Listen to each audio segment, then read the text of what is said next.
আসসালামু আলাইকুম। আমি আব্দুল্লাহ নাহিয়ান আজকের ক্লাসে সবাইকে স্বাগতম জানাচ্ছি। তো আজকের ক্লাসে আমরা আমাদের যে ব্লগ পেজটা ছিল ওইটা করে ফেলবো। তো আমরা যদি দেখে আসি আমাদের ব্লগ পেজটা কেমন হবে, তো দেখবেন যে অলমোস্ট হোম পেজে যে আমাদের ব্লগ সেকশন ছিল সেই ওইটার মতোই, যা শুধু কিছু আমাদের আর্টিকেলগুলো বাড়ছে, আর কিছু না। যেমন আমি একটু হোম পেজে যাই, আমাদের এক্সাম্পল সাইটে, যেমন কয়টা আছে আমাদের ওখানে 3টা আছে। আর এখানে কয়টা আছে আমাদের সেম জিনিসটা, শুধু 9টা আছে, জাস্ট সবই চেঞ্জ হবে। আর এইখানে একটা মিসিং আছে যে এখানে যদি একটা লোড মোর বা পেজিশন দেওয়া হতো তাহলে খুব ভালো হতো।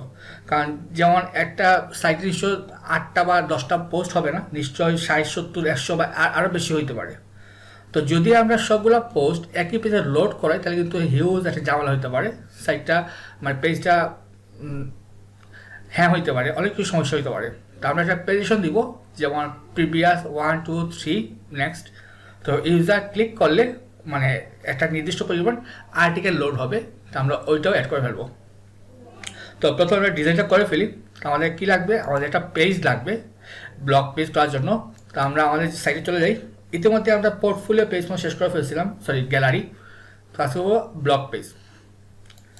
তো আমরা যেহেতু সর্বশেষ গ্যালারিটা করছি, আমরা ওইটা কপি করতে পারি। ওইটাকে আমরা পেস্ট করলাম, আমরা একটা নাম দিই আর রিনেম করি আমরা blog.html। ওকে, তো প্রথম কি আমাদের টাইটেল হবে, অবশ্যই ব্লগ। তো আমাদের টপ এরিয়া প্রয়োজন আছে, আমাদের হেডার এরিয়া প্রয়োজন আছে। ব্রেডক্রাম্ব কি হবে, ব্লগ, এইখানে হবে ব্লগ। তারপরে এই যে 109 নম্বর লাইন থেকে গ্যালারি এরিয়াটার প্রয়োজন নেই, আমরা একটা কেটে ফেলি। এখন যেহেতু ব্লগ সেকশনটা আমাদের অলরেডি করা আছে, আমরা একটু হোম পেজ মানে index.html চলে যাই, ওইখানে একটু ব্লগ লিখে সার্চ দিই, ব্লগ। এখন এই যে ব্লগ পার্টটা করা আছে, এই যে সিঙ্গেল ব্লগ, আমাদের এই রটা প্রয়োজন। আমরা জাস্ট এই রটা কপি করলাম। আমরা এখানে ক্লাস দিই সেকশন ডট ব্লগ এরিয়া, যাতে একটা উপরে গ্যাপ পাই পিটি 100 পিপি 100, ভিতরে কন্টেইনার। আর আমার তো রট অলরেডি নেওয়া আছে, জাস্ট পেস্ট করলাম। এখন চলে আসছে আমাদের সুন্দরভাবে। তো আমরা এক কাজ করতে পারি, এখানে কয়টা আছে আমাদের 3টা, আমরা এটা কপি করি। 4টা 5টা 6টা 7টা 8টা 9টা। আচ্ছা, একটু করি আমরা, করার পরে আমরা আমাদের যে ব্লগ পেজটা একটু ওপেন করি। এখন আমাদের ব্লগ পেজটা খুব সুন্দরভাবে চলে আসছে, কিন্তু 9টায় চলে আসছে। একটা সমস্যা আছে, এখন সমস্যা কোন জায়গায়, যে প্রতিটা ব্লগ একটার সাথে একটা গায়ে গায়ে লেগে আছে, দেখতে খারাপ লাগে। তো যদি আমরা এখানে একটু ইন্সপেক্ট করি সিঙ্গেল ব্লগ, আমরা যখন সিঙ্গেল ব্লগে একটা মার্জিন বটম বসাই 20 পিক্সেল বা 30 দেই, তো এখন এখানে কাজ করবে কোন সমস্যা কোন জায়গায় হবে, আমাদের যে হোম পেজটা আছে সেইখানে সে একটা মার্জিন বটম পেয়ে যাবে, যেটা প্রয়োজন নেই। তো আমাদের দরকার কি, জাস্ট এই পেজের জন্য আলাদা মার্জিন প্রয়োজন, আমরা একটা ক্লাস কল করতে পারি। আমরা দেখে আসি এখানে আমরা সেকশনটা কি নিয়েছিলাম। এখানে ছিল আমাদের ব্লগ এরিয়া ছিল। তাহলে আমরা এক কাজ করি, আমাদের যে ব্লগ পেজটা ছিল, আমরা ব্লগ পেজ এরিয়া এই ক্লাসটা নিয়ে নিই। তাহলে আমরা এই ক্লাসের সাথে একটা মার্জিন ইউজ করতে পারি। কীভাবে, আমি পেজটা একটু রিফ্রেশ দিই, আমাদের ব্লগ পেজটা এখানে আমরা ইন্সপেক্ট করি। ওকে, ব্লগ পেজ এরিয়া, তার ভিতরে কী আছে আমাদের সিঙ্গেল ব্লগ, কী ধরি মার্জিন বটম 30 পিক্সেল। এখন দয়া কিন্তু বা আমরা যদি 8 দেই 30 থাক 30, তাই এই মার্জিনটা কোথায় কাজ করবে, জাস্ট এই পেজে, কারণ এই ব্লগ পেজ এরিয়া কিন্তু আমাদের হোম পেজে নাই, কারণ ব্লগ এরিয়া আছে, ব্লগ পেজ এরিয়া নাই। তাহলে এই কোডটাকে সেভ করে ফেলি, আমাদের কোডে চলে যাই, আমাদের এসএস এর ভিতরে সিএসএস, তারপরে স্টাইল সিএসএস। তাহলে ব্লগটা কোথায় ছিল, আমরা সার্চ দিই, এই যে ব্লগ সিএসএস, আমরা একদম লাস্টে এটা কল করতে পারি। এখন আমরা যদি পেজটা রিফ্রেশ দিই, এখন এখানে মাঝে চলে আসছে, কিন্তু যদি হোম পেজটা রিফ্রেশ দিই, এখন এখানে কিন্তু আর এখন গ্যাপ পাইতেছে না এখানে। তার মানে এই গ্যাপটা শুধু কাজ করবে আমাদের ব্লক পেজের জন্য। তো এই টেকনিকটা আমার অবশ্যই লাগতে পারে। খেয়াল করবেন যে একই জিনিস একই ডিজাইন হয়তো পেজ ভিন্ন হইলে তার স্পেশাল কোনো স্পেস দরকার হতে পারে। যদি লাগে বা ডিজাইন লাগে তাহলে আমরা এই ফর্মুলা অ্যাপ্লাই করে মানে আমরা সমস্যার সমাধান করতে পারি।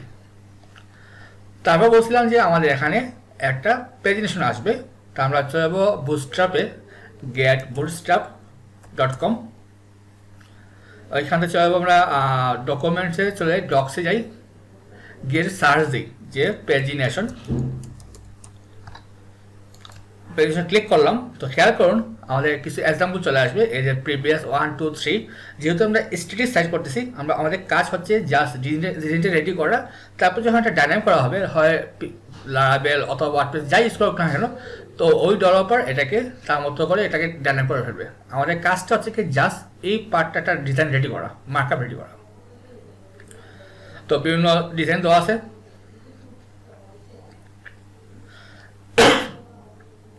সাইজ দেওয়া আছে, আপনার যা প্রয়োজন। তো আমরা এইটাই ইউজ করতে পারি। এটা থেকে ঠিক মাঝখানে আছে অ্যালাইনমেন্টটা, তাহলে আমরা এইখান থেকে কোডটা কপি করতে পারি। কপি করে এখানে কী দেওয়া আছে, ন্যাপ দিয়ে শুরু হয়েছে। তো আমরা চলে যাবো আমাদের ব্লগে। তো আমাদের যেখানে রটা শেষ হয়েছে, তারপরে আমরা একটা র নিই, তার ভিতরে একটা ক্লাস নেই কল ডাবল এক্সেল 12 নিই, তার ভিতরে পেস্ট করে দিলাম। এখন যদি আমি আমাদের পেজটা রিফ্রেশ দিই, খেয়াল করুন আমাদের প্রেজেন্টেশন কিন্তু চলে আসছে চমৎকারভাবে, মাঝখানে চলে আসছে এইটা এইভাবে। তো যখন আমাদের ব্যাক এন্ড ডেভেলপার যে কাজটা করবে সে তার মতো করে ডানা করবে, এটা কোনো সমস্যা না। আমাদের কাজ দিকে জাস্ট লেআউটটা রেডি করা, যেটা আমরা করে ফেলছিলাম। আমাদের আরেকটা কাজ বাকি রয়ে গেছে এখানে, আমাদের যে লিঙ্কগুলো আছে সবগুলো কিন্তু প্রপারলি লিঙ্ক করা হয় নাই। যদি আমি আমার পোর্টফোলিও ক্লিক করি, এখন সবগুলো হ্যাশ রয়ে গেছে। তা আমরা এই ফাঁকে সবগুলো পেজটা লিঙ্ক করে ফেলি।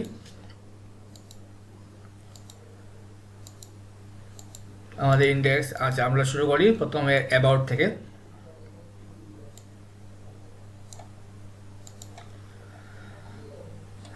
আমাদের index.html ছিল, about.html সার্ভিসেস। আর পোর্টফোলিও কি হবে, portfolio.html। গ্যালারি হবে gallery.html। আর কি ছিল, ব্লগ হবে আমাদের blog.html। আর কন্ট্যাক্ট এখন করিনি আমরা, তা আমরা করার সময় জাস্ট বসে দিয়ে দিই, যেটা কন্ট্যাক্ট পেজটা হবে কি contact.html, আমরা আগেই লিখে দিয়ে দিই। তো আমরা কাজ করতে পারি এই জিনিসটা আমরা প্রতিটা পেজে কপি বসে দিয়ে দিই, তাহলে আমার কাজটা শর্ট হয়ে গেল। জাস্ট হেডারটা আমরা রিপ্লেস করে দেবো। আমরা ব্লগে যাই, আমাদের হেডার কোন জায়গায় ছিল, আমাদের এই পার্টটা আমি মিনিমাইজ করে এটাকে জাস্ট রিপ্লেস করে দিলাম। খেয়াল করে আমাদের কিন্তু এখন সব চেঞ্জ হয়ে গেছে। তারপরে আমাদের গ্যালারিতে যাই,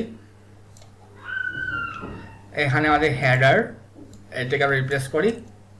তারপর ইন্ডেক্স, আমরা ইন্ডেক্সের উপর চলে যাই,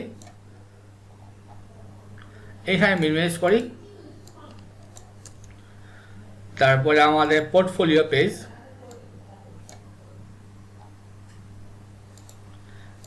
আমরা এটা রিপ্লেস করে দিয়ে দিই। তারপরে আমার সার্ভিসেস,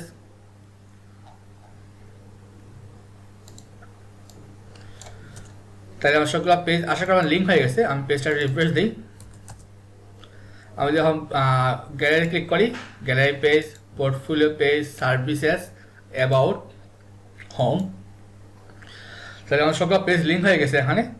তো আজকের ক্লাসটা ছিল এই পর্যন্তই। আগামী ক্লাসে আমরা দেখবো আমাদের যে সিঙ্গেল ব্লক পেজ, মানে যখন ইউজার এই টাইটেলে অথবা যখন রিটমে ক্লিক করবে তখন তাকে বিস্তারিত পেজ নিয়ে যাবে, মানে এই পোস্টের যে বিস্তারিত পেজটা ওইটা আমরা তৈরি করব। তো সেই ক্লাস দেখার আমন্ত্রণ রইল। সবাই ভালো থাকবেন। আসসালামু আলাইকুম।